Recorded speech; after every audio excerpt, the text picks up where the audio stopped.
Good day, children. Last time we studied about nomenclature of hydrocarbons. So we have only these four functional groups in your syllabus. But there is one more which is not a part of your syllabus, but you are going to use it furthermore. So I am going to just tell you a little bit. Now there is a functional group called esters. In esters, it is written as RCOO R dash. R obviously refers to the alkyl radical and COO is the functional group. Now this group of compounds is called esters. Alright. Now the suffix which is used with them is OAT. When you're writing the name, let me take an example. CH3COO, say C2H5. We write R dash because this can be either the same or it can be different from this one. So we can have CH3 on both the sides, or we can have C2H5 on both the sides, or we can have it differently also. Now for such esters, when you write the name of the latter radical first of all. This one is C2H5, C2 means ethyl. So it is ethyl. Now this part you've already named the number of carbon atoms. For this part, you will count the number of carbon atoms 1 and 2. So again eth. And because it is an ester, you will add OAT to it. So the name of this compound is ethyl ethanoate. Alright, I'll take one more example. Say C3H7 COO C3H7. Now this latter radical has to be given the name first of all. Because we have 3 carbon atoms, you write propyl. And then you count the remaining carbon atoms in the compound, 3 and 1 4. So bute, propyl butanoate. This is the name. Is it possible that instead of this one we can have some other radical? Maybe okay. For example, CH3COO Na. Now the system remains the same. You first write the name of this radical, write and sodium. And then you count the number of carbon atoms in the remaining molecule 1 and 2. So ethanoate. So the name is sodium ethanoate. Anyway, so this was regarding the nomenclature of the hydrocarbons. Today I am going to begin with something new which is known as isomerism. What is isomerism? The term maybe is not very new to you because you've studied isomerism in inorganic compounds in your junior classes. But today we are going to study it regarding the hydrocarbons. Isomerism is a phenomena due to which hydrocarbons can have the same molecular formula but different structural formula. Where the structure means the way the carbon and hydrogen atoms are arranged around each other, that can be different, though the number of carbon atoms and the hydrogen atoms remains the same. It is shown by, we need to have at least 4 carbon atoms in the parent chain. So it is shown by hydrocarbons which having 4 or more carbon atoms. If the carbon atoms will be less than 4, then isomerism will not be shown. Now I'll take an example. For example, butane, C4 carbon atoms. This one will require 3 hydrogens, and this one will require 2, this one will require 2, and this one require 3. Okay, so what is the system of naming? You count the number of carbon atoms, and because it is 4, you write bute, and because all of them have a single bond, so you write ane. Now the same compound can also be written as this. We again have 4 carbon atoms. Alright, so what is the molecular formula? C4H10. Okay, now here also we have 4 carbon atoms. Let's see how many hydrogens. 3 here, 3 here, 3 here, and 1, 2, 3 bonds are already there, so only one more hydrogen atom here. So 3, 6, 9 and 1, 10. Again, we have 4 carbon atoms and 10 hydrogen atoms. Now both of them are isomers of each other. Now how do you write the name of this compound? Now first of all, you have to choose the longest parent chain. Now this chain has 2 carbon atoms, but this chain has 3 carbon atoms. So the one with 3 carbon atoms, because it has more number of carbon atoms, will be selected as the parent chain. And this will be considered as a subsidiary or maybe a branch. Alright. So the system is that the parent chain, after the selection of the parent chain, you have to number the carbon atoms in such a way that this attachment or the subsidiary or the branch gets the lowest possible number. I am repeating this once again. Listen. A chain with a greater number of carbon atoms is selected as the parent chain. Then the carbon atom of the parent chain are numbered in such a way that the attachment gets the lowest possible number. Now you can start numbering the carbon atoms from this side 1, 2, 3. You could have started from this side also 1, 2, 3. Now in this particular case it really doesn't make a difference, because every time the branch is getting number 2. This is 2. Whether you start from left to right or you start from right to left, the attachment is getting position number 2. So when you have to write the name, you first of all mention the position. Position is 2. Then you name the attachment. What is the name of the attachment? Methyl. Single carbon atom. Methyl. 3 hydrogen atoms, so it is a methyl group. And then the name of the parent chain. The parent chain has 3 carbon atoms, so prop. And because all of them have a single bond between them, ane, so the name is 2-methyl propane.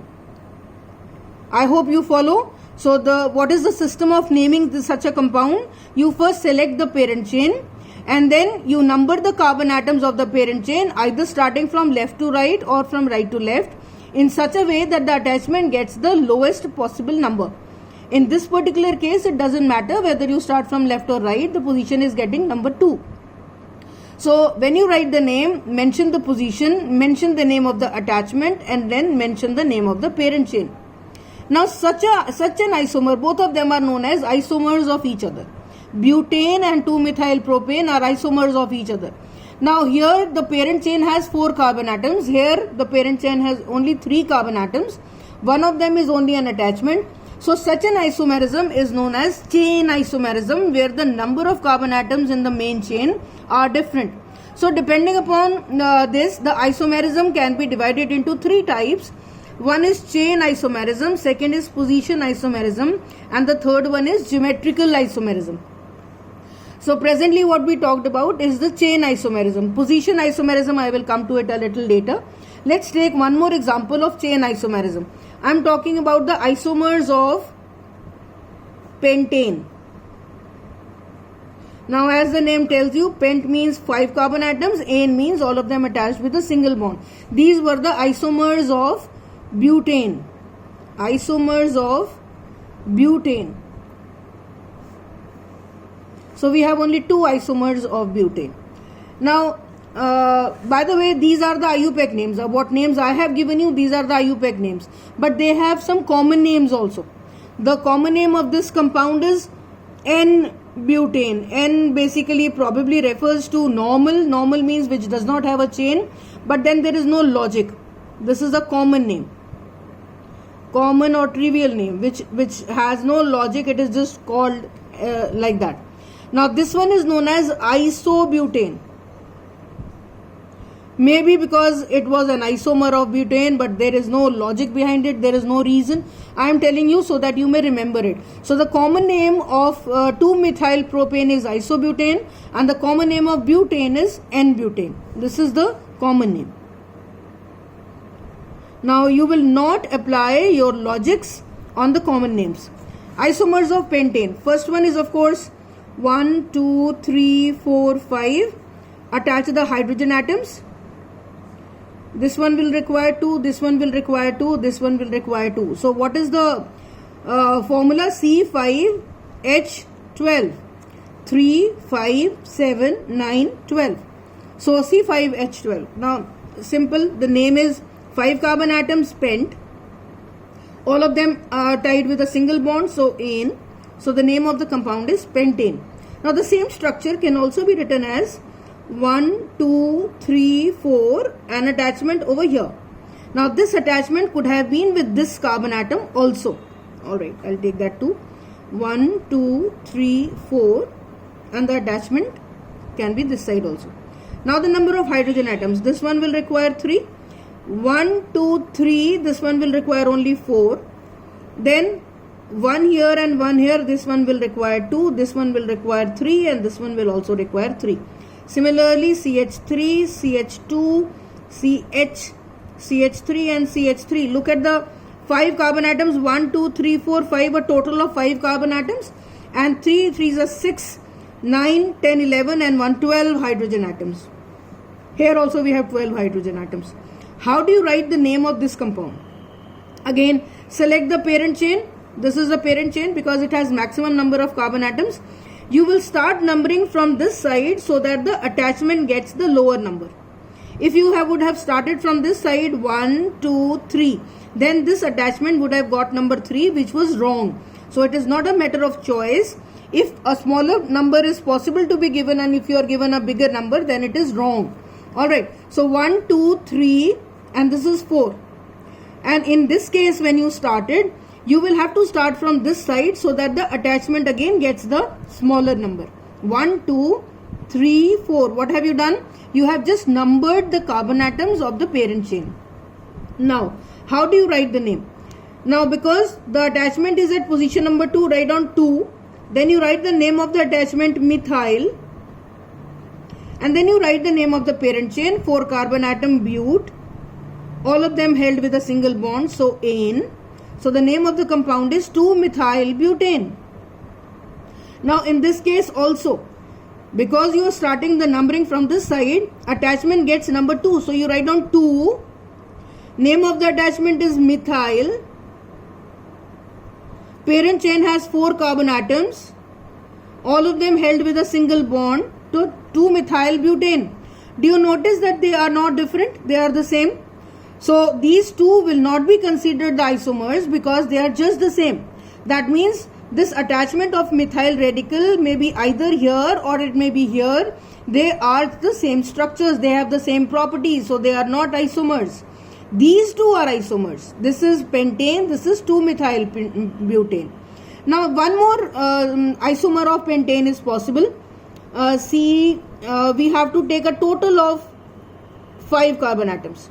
So we have total of 5 carbon atoms. This one will require 3 hydrogens. This one will require 3. This one will require 3. This one will also require 3. And this carbon atom will not require any because it is already held by 4 bonds on all the 4 sides. Now in this case, we have 3 carbon atoms in this chain. And we have 3 carbon atoms in this chain also. So in such a case, either of them can be taken as a parent chain. Either of them. Okay, so let us presume we take this one as the parent chain. So the parent chain is selected. Now you have to number the carbon atoms. Now left to right, 1, 2, 3.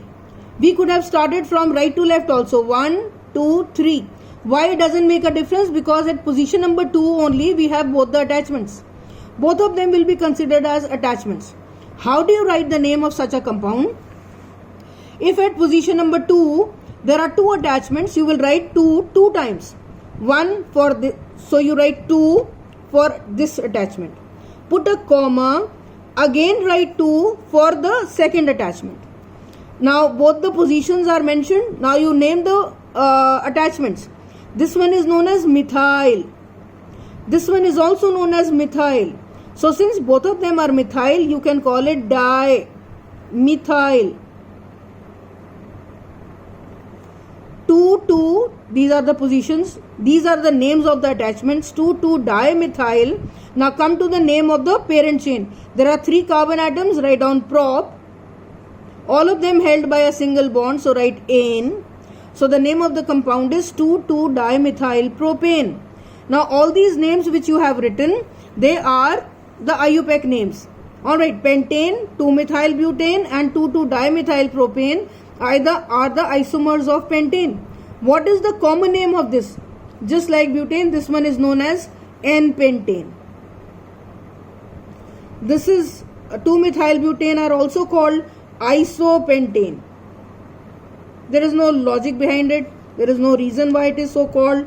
It is just so called. That is it. And this one is known as neo, N-E-O, neo pentane. maybe neo, because literally means new, so maybe this one was discovered last of all. We don't know, there is no reason, but it is known as neopentane.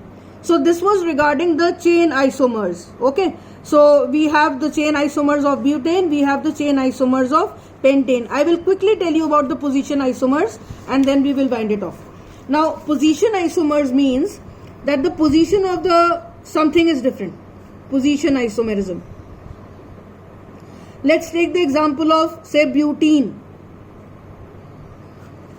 We have 1, 2, 3, 4 and we have a double bond maybe here. So CH3, CH2, 1, 2, 3, only one hydrogen here and only two hydrogens here. What is the formula? C4H8. So 3, 5, 6 and 2, 8. 8 hydrogen atoms and 4 carbon atoms. The name is, when you write the name of this compound, you again number the carbon atoms in such a way that this double bond gets the lowest possible number. So you will start numbering from this size 1, 2, 3 and 4. That means the double bond is between position number 1 and 2. If you would have started from this side 1, 2, 3, 4, then the double bond was between position 3 and 4. You could have given a smaller number and you have given a bigger number, so it is wrong. So this numbering is incorrect. So numbering of the parent chain has to be done very carefully. It should always get the lower number. How do you write the name? Out of these two also you pick up the smallest number. So you write but, put 1, notice the position of hyphens and commas.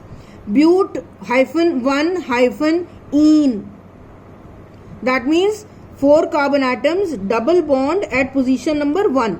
Obviously the position will be between 1 and 2. It can also be written as simply butene without mentioning the number because it is position number 1, or 1-butene. All of them are correct. All of them are IUPAC names. The same thing, now I am talking of the position isomer. Now 1, 2, 3, 4 carbon atoms. Put a double bond here. Earlier it was here. Now I have put it in the center. Look at the hydrogen atoms. This one will require 3. 1, 2, 3 bonds are already there, so only one hydrogen. This one will also require only one hydrogen. This one will require 3 hydrogen atoms. So 1, 2, 3, 4 carbon atoms. Look at the hydrogen atoms now. 3, 1, 4, 5 and 3, 8. Okay. So the molecular formula is the same. Now in this case you will number it from here 1, 2, 3, 4. That means the double bond is between position number 2 and 3. If you would have started numbering from this side 1, 2, 3, 4, even that is correct because the bond is again between position number 2 and 3. So in this case either way the numbering can be done. How do you write the name? You write it but, mention the smaller number between 2 and 3. 2 is the smaller number, so write down 2-ene, but-2-ene or 2-butene. Now here we just can't write it butene because we have to mention the position. If you just write butene, it will not be clear where the position is. So these are the two ways you can write the name of this. This was regarding the isomerism. Next time I will give you some more structures where you will write the names with certain branches attached to it, and let's see how you learn to write the names. Alright children, have a good day.